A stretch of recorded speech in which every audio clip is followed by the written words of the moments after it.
አላዋቂ ሳሚ ምን ይለቀልቃል እንደሚባለው ብዙ ወንዶች ስለ ሴቶች ትክክለኛውን ዕውቀት ባለመያዛቸው ልባቸው ደጋግሞ ይሰበራል፣ በክህደት አለንጋም ይገረፋሉ። የሴት ልጅ ተፈጥሮ የምትወደውንና የምትጠላውን የምትፈልገውንና የማትፈልገውን ነገር በሚገባ ለይተህ ካላወቅ መጨረሻ እንደነዛ ወንዶች ነው የሚሆነው። ሴቶች ተፈጥሯቸው ውስብስብና ለመረዳት አስቸጋሪ በመሆኑ የግድ መንገድ የሚመራህና የተደበቁ ሚስጥሮችን የሚገልጽልህ ያስፈልጋል። ለዚህ ደግሞ አይዞ እኔ አለሁልህ። በዛሬው ቪዲዮ ሴቶችን እንዴት ነው መቆጣጠር የምትችለው፣ እውነተኛ ተፈጥሯቸውስ ምንድነው የሚለውን ሚስጥር ነው ማጋለጥልህ። ከዚህ ቪዲዮ በኋላ ስለ ሴቶች የሚኖር አረዳድ ሙሉ በሙሉ እንደሚቀየር እርግጠኛ ነኝ። እንደተለመደው ይሄ ቪዲዮ እንደዋዛ የማይታይ በመሆኑ ወረቀትና ስክሪፕቶን አዘጋጅተህ አጤሬራን እየጻፍክ ተከታተል። መጀመሪያ ግን ቻናሉን ሰብስክራይብ ማድረግ፣ ቪዲዮን ላይክ ማድረግና ሐሳብህን ኮሜንት ላይ መጻፍ እንዳይረሳ። ዳይ ወደ ቪዲዮ። ይኸውልህ ብዙ ወንዶች ሴት ማግኘት የማይችሉት ገንዘብ ስለሌላቸው፣ መልክ ወይም ደግሞ ጥሩ ሰውነት ስለሌላቸው ይመስላቸዋል። ነገር ግን እውነት ሴቶች የሚፈልጉት እነዚህን ነገሮች ነው ወይስ አብዛኞቻችን ያልተረዳነው ነገር አለ? ምክንያቱም አሁን የጠቀስኳቸው ነገሮች ሙሉ በሙሉ ኖሯቸው እንኳን ሴቶችን ማግኘትና ማቆየት የሚቸገሩ በርካታ ወንዶች አሉ። ለምሳሌ ጆኒ ዴፕን ብንወስድ ይህ ሰው አለ የተባለ ባለሀብት፣ መልከ መልካም እንዲሁም ዝነኛ ተዋናይ ነው። ነገር ግን ሚስቱ በምን ያክል ደረጃ እንደማትፈልገው ፍርድ ቤት በአደባባይ አሳይታለች። በሌላ በኩል ደግሞ አንዳንዶች በሚያስገርም ሁኔታ ምንም ሳይኖራቸው ብዙ ሴቶችንም ሲስቡ ይታያሉ። ዋናው ሐሳብ ምን መሰለ? ሴቶች እንደ ሕፃን ናቸው።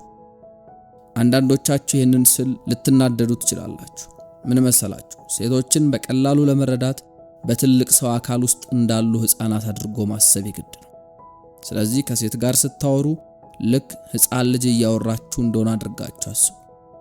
ብዙ ወንዶች የሚሳሳቱበት ነገር ሴቶችን ከነሱ እኩል አድርገው ማሰባቸው ነው። በቃ ባጭሩ ይሄ ትልቅ ስህተት ነው። ለምሳሌ ሄደው ሴቷን በአንድ ነገር ላይ ያላትን አስተያየት ወይም ደግሞ አስተሳሰቧን ይጠይቃሉ።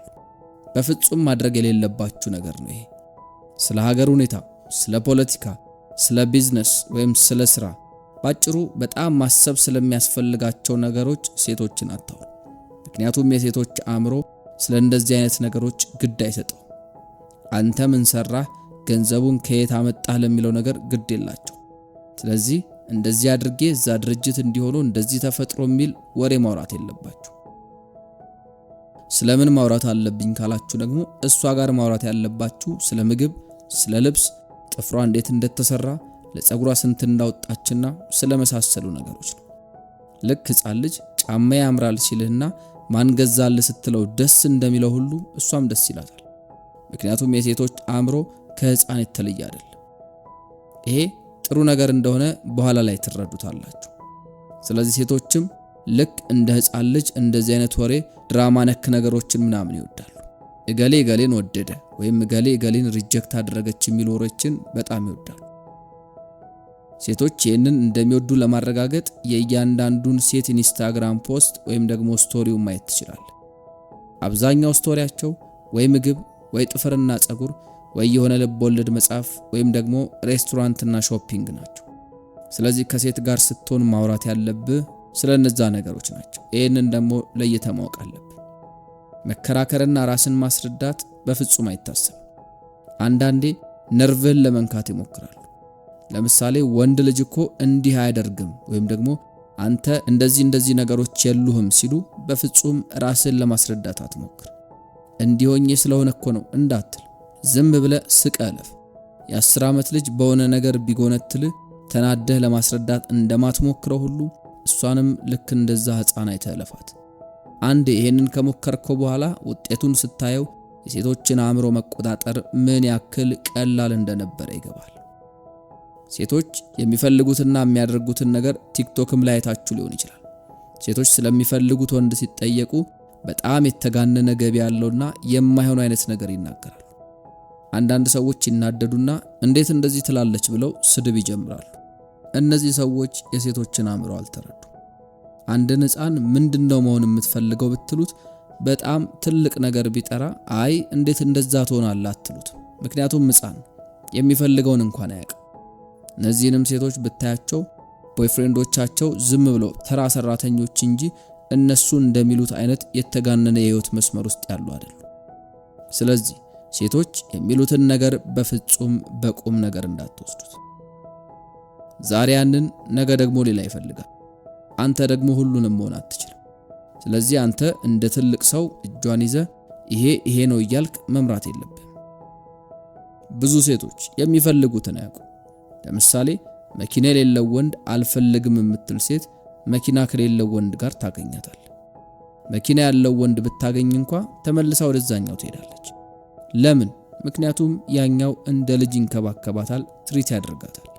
ነገር ግን መኪናው ያለው ወንድ ደግሞ እንደሷ እኩል አድርጎ ስለ ቢዝነስ፣ ስለ ብሩና ስለ ሀብቱ ያወራታል። ይሄ ደግሞ እሷ የምትፈልገው አይደል። የመጀመሪያው ግንኙነትና ንቀት ጨዋታው የሚጀምረው ገና ግንኙነቱ ከተፈጠረ በኋላ ነው።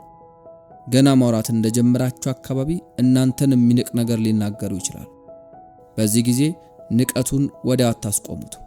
ይሄ ደግሞ እያደገ ሄዶ ከቁጥጥር ውጪ እንዲሆን ያደርጋል። ልክ አንድ ሕፃን ልጅ ሲንቃችሁ ዝም ካላችሁት ንቀቱ እያደገ እንደሚሄደው ሁሉ ሴቶችንም ቶሎ ስርዓት ማስያዝ አለባችሁ። ካልሆነ ግን ለእናንተ የሚኖራቸው ክብር በፍጥነት እየቀነሰ ይመጣል። ብዙ ወንዶች ንቀትን የሚታገሱት ሴቷን ላለማጣት ብለው ነው። ነገር ግን እሷ ራሷ እንድትቆጣ ጓ እንድትል ነው የምትፈልገው። ምክንያቱም ገደብ ከሌለው ወንድ ጋር መሆን አትፈልግም። ውሳኔ ሰጪነት ሴቶች መወሰን አይችሉም። ከባድ ነገሮችን ይቅርና ምን እንደሚለብሱና ምን እንደሚበሉ እንኳን መወሰን ይቸገራሉ።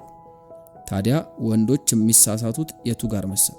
ለምሳሌ የሆነ ቦታ ለመውጣት ብታስቡ የእሷን ሐሳብ ማማከር የለባችሁ። ቦታውንም ሆነ ጊዜውን እናንተ ናችሁ መወሰን ያለባችሁ። እሷ ውሳኔውን ባትወደውስ ብለህ እንዳትጨነቅ። ዋናው አንተ መወሰንህና ወደዛ ቦታ መውሰድ ነው። ለምሳሌ የቱን ልልበስ የቱ ያምራል ብላ ስትጠይቅ የፈለግሽውን አትበላት። ቀጥታ አንዱን መርጠ ንገራት። ይሄ ደግሞ በአንተ ላይ እንድትተማመንና እንደምትፈልግህ እንድታምን ያደርጋታል። ይሄ በእሷ ላይ የሚኖርህ ቁጥጥርና አቅምን በጣም ከፍ ያደርገዋል። ስናጠቃልለው ሴቶች እንደ ሕፃን ናቸው የሚለው ሐሳብ የሚነሳው አእምሯቸውን በቀላሉ እንድትረዱት ነው። ይህን ከተረዳችሁ ሴቶችን በፍጹም ልጠሏቸው አትችሉ። ይልቁኑ በቀላሉ መቆጣጠርና መምራት ትችላላችሁ። ይህንንም መጠቀም ያለባችሁ ጤናማ የሆነ ግንኙነት እንዲኖራችሁ። ስለዚህ ከሴቶች ጋር አትነጋገሩ፣ አትከራከሩ። መሪነቱን በእናንተ እጅ አስገቡ። ልክ አንተ የውሳኔውን ሸክም ስታነሳላት እሷ እረፍት ታገኛለች። አእምሯ ያንተን ውሳኔ መፈለግ ይጀምራል። ይሄ ረጅም ጊዜ አይወስድም። በደንብ ከቻልክበት በአንድ ወይም በሁለት ቀን አእምሯን መቆጣጠር ያስችላል። የታሪክ መዛግብት እንደሚጠቅሱት በታሪክ ምርጥና አማላይ ወንድ በመባል የሚታወቀው ጂያኮሞ ካሳኖቫም ሴቶችን እንደ ሕፃናት ልጆች ነበር የሚመለከታቸው። ካሳኖቫ ልዩ መልክ ወይም ሀብት አልነበረው። እንዲያውም በዕዳ የተዘፈቀ ሰው ነበር። ነገር ግን ሴቶችን የሚያማልልበት ምስጢር የሴቶችን አእምሮና አስተሳሰብ በሚገባ በመረዳቱ ነበር። ስለዚህ ፎርሙላው ሴቶች እንደ ሕፃናት መሆናቸውን ማወቅ ነው። ምንም ቢሏችሁ አትናደዱ፣ ቂም አትያዙ፣ ስቃችሁ እንደ ልጅ ለፏቸው፣ ወይም ደግሞ ተቆጥታችሁ ስርዓት አስይዟቸው። ስፔሲፊክ የሆኑ ወይም ደግሞ አእምሮን የሚያሰሩ ጥያቄዎችን አትጠይቋቸው። ማንኛውንም ውሳኔ ደግሞ ለነሱ እንዳትተውላቸው። ይሄ ማለት ግን በጭራሽ አታናግሯቸውም ማለት አይደለም። ነገር ግን ውሳኔ ለሚያስፈልጋቸው ነገሮች በሙሉ እናንተ መወሰን አለባችሁ። ይህንን ካደረጋችሁ በቀላሉ ሴቶችን መቆጣጠር፣ መምራትና መንከባከብ ትችላላችሁ። እንደ ልጅ ካያችኋቸው ደግሞ በሚያደርጉት ነገር አጠሏቸው። ስለዚህ እነሱን በሚገባ ለመቆጣጠርና በእናንተ መስመር ለማስኬድ ይህንን ነገር ውስጣችሁ ማስገባት ይኖርባችኋል ማለት ነው። ለዛሬ ማንም የማይነግራችሁን ሴቶችን እንዴት መቆጣጠር ትችላላችሁ በሚለው ዙሪያ ወደ እናንተ ልናደርሰው ያዘጋጀነው መሰናዶ እስካሁን የተከታተላችሁት ነበር። በቀጣይ ሌሎች የወንዶች ጉዳይን የተመለከቱ ፕሮግራሞችን ይዘን ዳግም ተመልሰን እንገናኛለን። ቻናሉን ሰብስክራይብ በማድረግ አብሮነታችሁን እንድታሳዩ እንጠይቃለን። ለዛሬው በዚሁ አጠናቀናል። ይመቻችሁ።